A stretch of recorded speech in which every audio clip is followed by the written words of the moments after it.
దావీదుని ఆ స్థలం కొరకు, ఆ పదవి కొరకు ఏం చేశాడు? సిద్ధం చేశాడు, దించాడు, కూర్చోబెట్టాడు. ఇది ఎవరి చేతిలో ఉన్న పనులు? దేవుని చేతిలో. గుర్తుపెట్టుకో, నువ్వు ఎవరితో ఆటాడు, దేవునితో ఆటలాడు. జాగ్రత్త. నీకు ఇచ్చిన దాన్ని నువ్వు సరిగ్గా, ఒకవేళ దేవుడు కుటుంబాన్ని ఇచ్చాడు అనుకో, నీ కుటుంబాన్ని జాగ్రత్తను కాపాడుకోవాలి. పెద్ద కుటుంబాలు ఏమొస్తాయి చెప్పండి అమ్మా? ఏమొస్తాయి? నష్టం. అది సిస్టరే కావచ్చు, ఎవరు బ్రదరే కావచ్చు, పిల్లలు కావచ్చు. Even I'm speaking about the youngster. If you do not understand what will happen to the family, గ్రహించిన మనసు కుటుంబానికి, కుటుంబంలో ఉన్న వచ్చుడని హోషేయ గ్రంథం 4వ అధ్యాయం ఆ చివరి భాగం మాత్రమే చూస్తాం. గ్రహించే మనసు లేకపోతే కలిగే నష్టం ఏంటి? హోషేయ గ్రంథం 4వ అధ్యాయం 14 వచ్చిన చివరి భాగం చదవలేనా? 14 వచ్చాయి 4:14 వచ్చిన 14 వచ్చిన చివరి భాగం.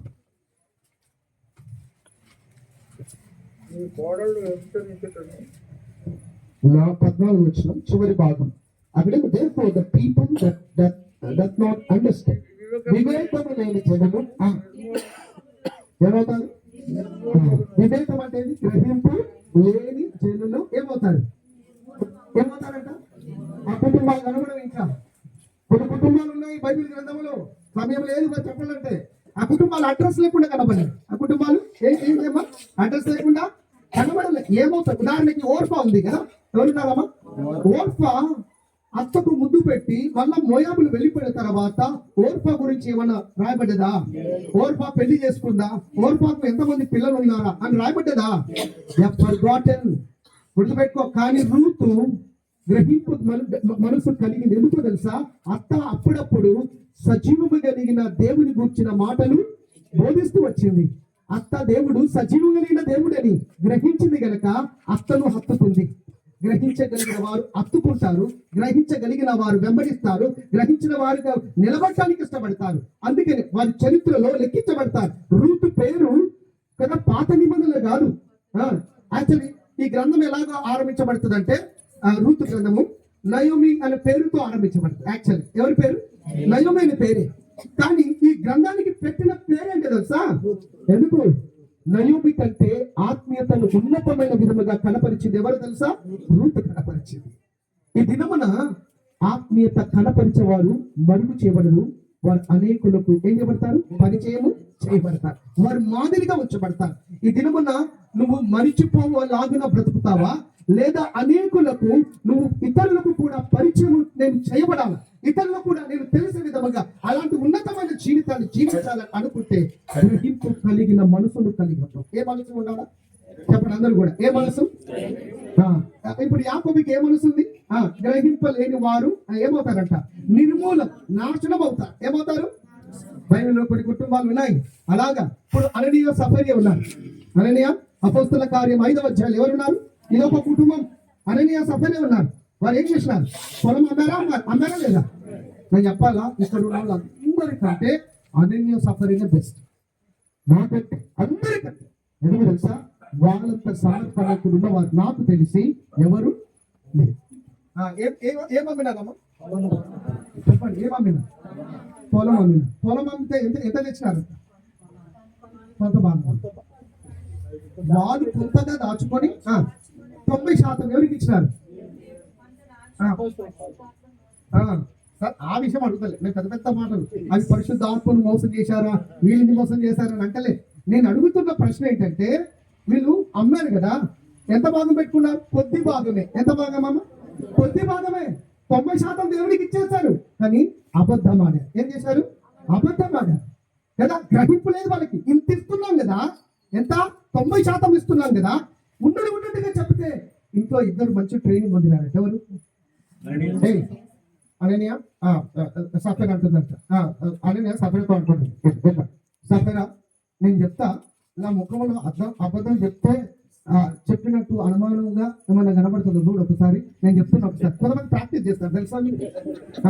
ఏంటంట ఎంత ఇప్పుడు అని చెప్తున్నట్ట. ఇప్పుడు ఎవరి దగ్గర పోయి పేదల దగ్గర పోయి చెప్పాలి కదా, నేను పొలం అమ్మి తిని కొద్దిగా దాచుకుని తిని కొద్దిగా 90% ఇస్తిని అని చెప్తాడా? లేదు. ఎంత అయ్యా పొలం అమ్మినాను, వచ్చింది నీకు 100 మంది దగ్గర పెట్టినాను అని అంటే, అమ్మ నేను ఇట్లా చెప్తానా? ఏమన్నా అనుభవం వచ్చిందా? ఏ అయ్యా అరణ్య గారు భర్త గారు నాకైతే అనుమానం వస్తుంది, ఏ బుద్ధి లేదా? ఇప్పుడు చెప్తా ఇంకోసారి. ఇప్పుడు చూడు నన్ను ఎట్లా ఇప్పుడు నా ముఖంలో కలగలబడా ఏం కలవాడు? మరణం కల. ఏ కళ? అయ్యా ఏమైపోయినాడు? అబద్ధం చెప్పి ఏమైపోయినాడు? మరణించడా లేదా? దేని కొరకు సిద్ధపడుతుందంటే అబద్ధం కొరకు కాదు, దేని కొరకు? మరణం కొరకు సిద్ధపడుతున్నాడు. ఉన్నది గ్రహింపు లేని జీవితం. ఏం జీవితం? 90%. ఈ దినం ఇక్కడ కూర్చున్న వాళ్ళు ఎవరైనా 90% దేవునికి ఇచ్చినారా? ఎవరైనా? నేను అమ్మితే 10% ధైర్యం చేసి ఎంతమంది ఇచ్చినారు? పొలం అమ్మితే ఈ దినాలు అమ్మండి ఒకసారి చూస్తా. ఎంత ఉంటుందమ్మా? ₹1,00,00,000. ఇక్కడ ఎంత ఉందో మా దగ్గర, మా సైడ్ వస్తే ₹1,00,00,000 కాదు, 2 కోట్లు కాదు, 5 కోట్లు ఉంటుంది. ఇప్పుడు 5 కోట్లు అమ్మితే ఏంటి ఇవ్వాలి దేవునికి? 50 లక్షలు. మీకు లెక్కలు దేవుడు, నేను లెక్కలు బాగా చెప్తానమ్మా. 50 లక్షలు. ఇప్పుడు 1 కోటి అమ్మినారు అనుకో, దేవునికి ఎంత భాగం ఇవ్వాలా? నేను చెప్పాలా? అప్పటి వరకు బాగానే ఉంటుంది. 10 లక్షలు దేవునికి ఇవ్వాలని ఎవరైనా వచ్చి చెప్పారంటే అప్పుడే పెద్ద కొట్టుకుంటారు. అప్పుడు ఏమొస్తుంది తెలుసా? ఏమొస్తుంది? ఫిట్స్ వస్తుంది. అయ్యా స్ట్రోక్ వస్తుంది. ఏం స్ట్రోక్ అంట? దేవుడు ఎందుకు పెట్టాడు స్ట్రోక్? ఒరే నువ్వు 9 లక్షలు తింటావు, నాకు 10 లక్షలు అన్నా ఏమా? ఏమ్మా ఎంతమంది జీతంలో 50,000 జీతం వస్తే ఎంత ఇవ్వాలి దేవునికి? ఎంతమంది ఇస్తారు? బ్రదర్ నువ్వు ఏమన్నా వాక్యం చెప్పుగా ఇట్లాంటి ఇటువంటివి ఏం చేద్దు నువ్వు అడగద్దు. నన్ను don't touch me, I will be like a touch me not. ఏదంట ఒకటి ఉంటుంది కదా, ఏమంటాను అంటే మీకు అందరికీ బాగా తెలుసు టచ్ నాట్ గురించి. ఎందుకు తెలుసా? Because we also belong to that camp. Brother whatever you say I am ready to hear, but don't touch me regarding giving. ఏదంట? ఇచ్చుట గురించి ఏం లేదు నాకు చెప్పండి. ఇయ్యగానే ముట్టుకోగానే ఏం చేస్తుంది? రోకలు పంట తెలుసా ఎంతమందికి? ఒకసారి ముట్టినోడు ఏమవుతుంది? అది ఎంత ముడుచుకుంటుంది అంటే దాన్ని చేతిలో పట్టుకొని కిందేసినా ఏమేసినా మన కొన్ని బతుకులు ఎంత వాక్యం విన్నా, రోకలు వందనా, నీళ్ళు తీసినా, ఏమి చేసినా బతుకులు మారవు. ఏం చేయవు? మారవు. మార్చుకోవడానికి వచ్చినావా? అట్లనే ఉండడానికి వచ్చినావా? ఎంతమంది మార్చుకోవడానికి వచ్చినా? చేతులు ఎత్తండి. మళ్ళా అననీయ సఫర్ లాగా చేతులు ఎత్తిర్రా? ఫలానా బ్రదర్ వచ్చినాడు, దేవుడు అంటాడు యేసుప్రభు ఒక రోజు ఫలానా బ్రదర్ వచ్చినాడు, మీరు మార్చుకోవడానికి చేతులు ఎత్తిరు కదా, మనం మార్చుకున్నావా అని అడిగితే ఏం చెప్తారు? కూలికి ఎంతమంది జీవితాన్ని మార్చుకోవడానికి వచ్చినారా, టైం పాస్కి వచ్చినారు? ఎంతమంది చేతులు ఎత్తండి. Because why I make you to raise your hand, this should be recorded. ఎవరు రికార్డ్ చేస్తారు తెలుసా? పరలోకములో నుండి CCTV కెమెరా ఉంది, అది ఆన్ చేసింది ఎప్పుడో.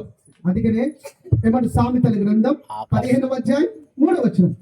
అది చదువుతారమ్మా. సామెతలు 15. అమ్మా సీసీ కెమెరా అనమాట. బైబిల్లో సీసీ కెమెరా వర్షిది ఏమో చదవండి అమ్మా. ఇప్పుడు చెప్పండి. దాచుకొని జీతం వచ్చిన రోజు జేబులో పెట్టుకొని ఏం తీసుకున్నాడు? ఏం తీస్తాడమ్మా? అన్నిటికంటే తక్కువ నోటు గురించి ప్రయత్నం చేస్తున్నాడు. ఏ నోటు? అన్నిటికంటే తక్కువ నోటు ఏం చెప్పండి ఒకసారి. మనకంటే ఇంకెవరికి తెలియదు చెప్పండి. ఏ నోటు అమ్మా? 5 రూపాయల నోటు దొరకలేదు. 10 రూపాయల నోటు. ఏ నోటు ఎక్కువగా సన్న పెట్ట కూడా అంటదంట, బాధపడుతుంటారు. సన్న పెట్ట, బజార్లో ఉన్న పెట్ట. ఏ పెట్ట? మార్కెట్లో ఉన్న పెట్ట. మాట్లాడుతుంది, అబ్బా నీ జీవితమే బాగుంది, నీ జీవితం బాగుంది. నేను ఎప్పుడు నాకు ఒకటే వాసన. ఏ వాసన? 10 రూపాయల నోటు వాసన తప్ప నా బతుకులో ఏ వాసన చూడదు. నువ్వైతే ఏ వాసన చూస్తున్నావు తెలుసా?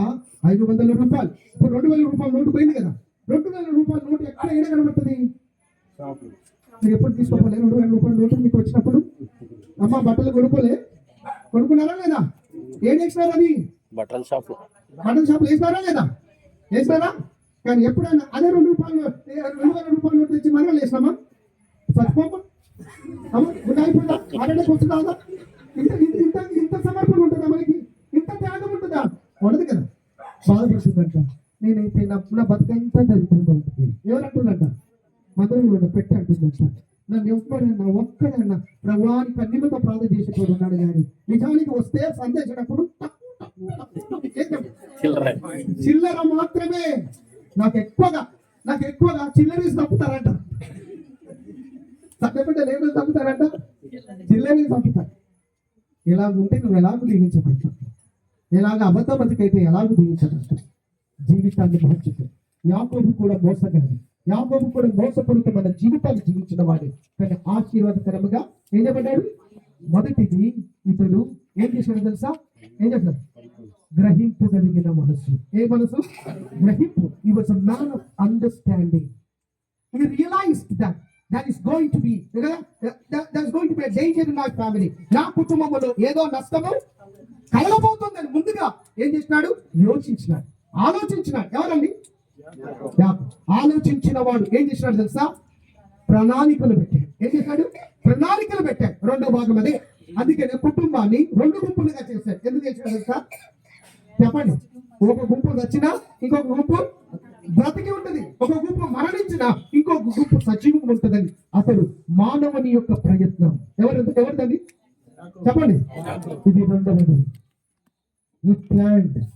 He had a strategy and a plan for his family to protect them. ఎందుకు ఈ ప్రణాళిక అంటే కుటుంబమును కాపాడడానికి. ఏంటమ్మా? కుటుంబాన్ని నేను అడుగుతున్నాను, నీ కుటుంబంలో నష్టము జరగబోతుంది అని నీ కుటుంబం కొరకు ఎప్పుడైనా ప్రణాళికను కలిగి ఉన్నావా? ప్రయత్నం చేశావా? అవలంబించావా ప్రయత్నాన్ని నీ కుటుంబంలో? God see your work towards your family. నువ్వు నీ కుటుంబమును కాపాడుకోవడానికి ఎంతమంది నువ్వు ప్రయత్నం చేస్తున్నావు అనేది ఎవరు చూస్తారు? చెప్పండి అమ్మా, ఎవరు చూస్తారు? ఎవరు ఇస్తే నేను అడుగుతున్నాను, ఎంతమంది మీ కుటుంబాన్ని కాపాడడానికి ప్రయత్నం చేస్తున్నారు? ఒక మోసగాని తన కుటుంబమును కాపాడుకోవడానికి ప్రయత్నం చేస్తే పరిశుద్ధత, పవిత్రత, చక్కని పేర్లు కనుక్కొని మందిరం యొక్క అనుభవం కలిగి సేవకులను కలిగి ఉండి సంఘ పెద్దలను కలిగి ఉండి అన్ని విధాలుగా సమృద్ధిని కలిగి ఉండి నీ కుటుంబాన్ని కాపాడుకోవడానికి ప్రతి నిత్యం వాక్యం వాక్యం వాక్యం యూట్యూబ్ లో వాక్యం విని కనీసం ఇప్పటికైనా నీ కుటుంబాన్ని కాపాడుకోవడానికి ప్రణాళికను కలిగి ఉన్నావా? అంటే లేదు. అంటే ఏదో తెలుసా? నీ కుటుంబం పట్ల నీకే సరిపోతుంది. దేవుడు ఏం కాపాడుతాడు? ఇంకా ఈరోజు చెప్తున్నాను, ఎవరిస్తున్నారు? ఒకవేళ నీ తల్లిదండ్రులు రక్షించబడకపోతే, నువ్వే రక్షించబడితే నీ కుటుంబం కొరకే బాధ్యత నువ్వే కలిగి ఉండాలి కదా. ఈరోజు ఇది రెండవది. మూడవది చూస్తామా?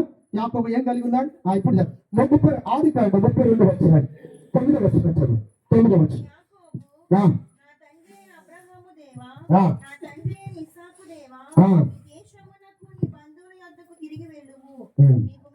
నేను అడుగు ఇప్పుడు చాలు 9వ వచనం చదువుకున్న తర్వాత, యాకోబు తండ్రి ఇంటిలో ఉన్నప్పుడు, ఎవరి ఇంటి దగ్గర?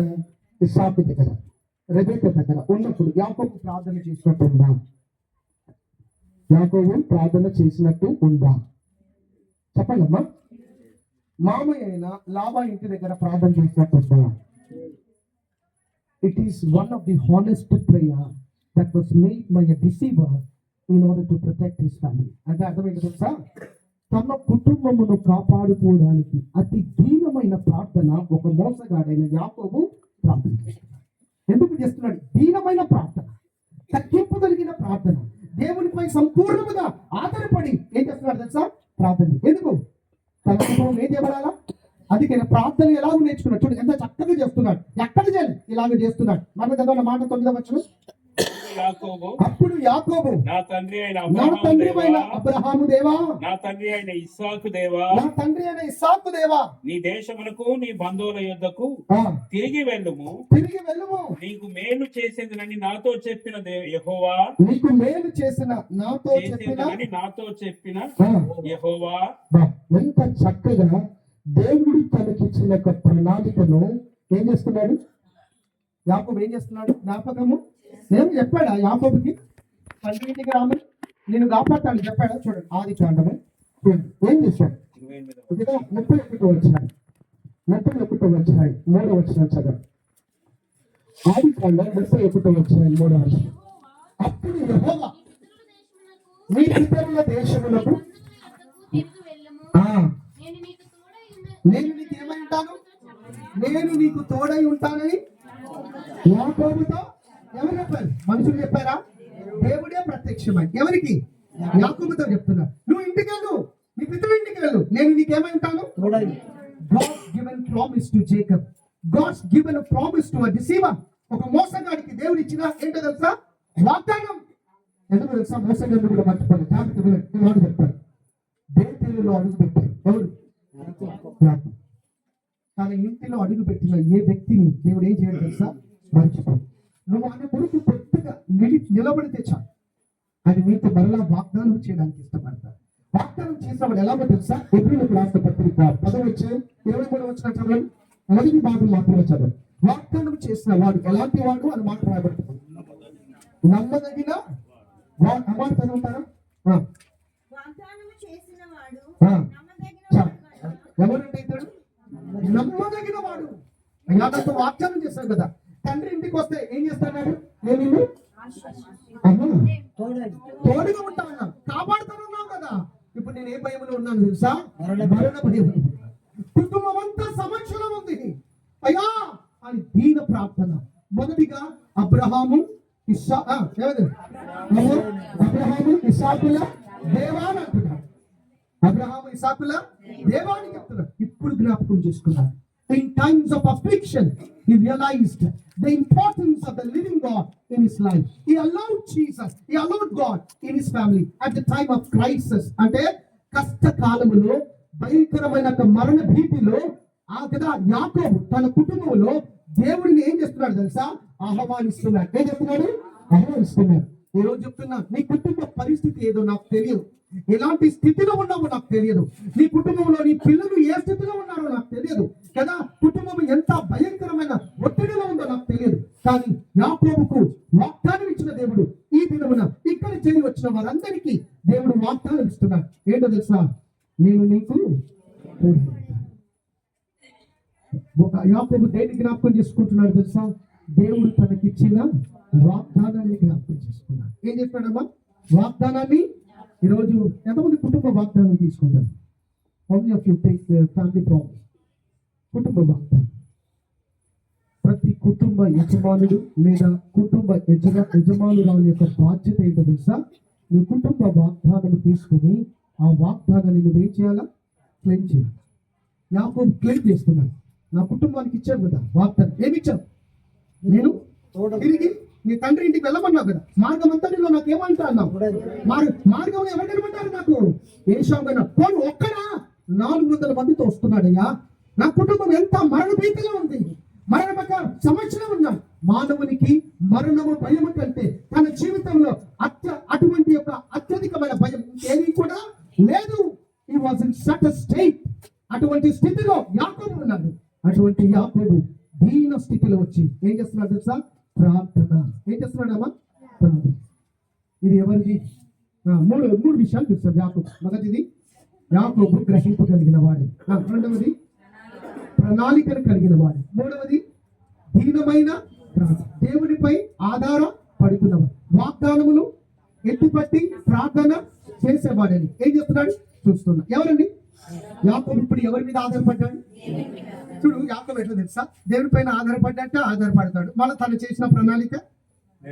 ఇప్పుడు చూడు, సమాధానాన్ని వెతకడానికి యాకోబు చేస్తున్న 4వ ప్రయత్నం. ఈ రోజు 4 విషయాలు చెప్తా, రేపు 4 విషయాలు చెప్తా. అమ్మా ఈరోజు ఎన్ని విషయాలు? 4. ఈరోజు నేను చెప్పినాను అనుకో, మీరు అందరూ ఇంకోసారి కష్టమే. కాబట్టి 4 విషయాలు చెప్పి ఇది 4వది నేను చెప్తున్నా. చదవండి. ఆదికాండము 32వ అధ్యాయం. Genesis 32nd chapter 14, 15, 16 వచనాలు చదువుతారా? 14, 15, 16. 14, 15, 16 త్వరగా. అనగా 200 మేకలను, 20 మేకపోతులను, 200 గొర్రెలను, 20 పొట్టేళ్లను, 30 పాడి ఒంటెలను, వాటి పిల్లలను, 40 ఆవులను, 10 ఆబోతులను, 20 ఆడుగాడిదలను, 10 గాడిద పిల్లలను తీసుకొని మందమందను వేరువేరుగా తన దాసుల చేతికి అప్పగించి, మీరు మందమందకు నడుమ నడుముంచి నాకంటే ముందుగా సాగుకొండని తన దాసులతో చెప్పాను. 13 వచనం చదవండి. అతడు అక్కడ ఆ రాత్రి గడిపి తాను సంపాదించిన దానిలో తన అన్నయ్యైన యాషావు కొరకు ఒక కానుకను అనగా ఇవి ఏమి దేని గురించి కానుకేడు. మీరు కూర్చున్నప్పుడు లెక్క పెట్టండి, టైం ఉంటే అక్కడ నేను లెక్క చేశాను. దాదాపుగా సుమారుగా 1 కోటి రూపాయలు. ఎంత? Just calculate. అక్కడ ఇప్పుడు ప్రస్తుతం ఉన్న గొర్రెలు ఇవన్నీ దాని ప్రకారంగా మీరు లెక్క చేయండి. ఎంత ఉంటుంది? 1 కోటి రూపాయలు.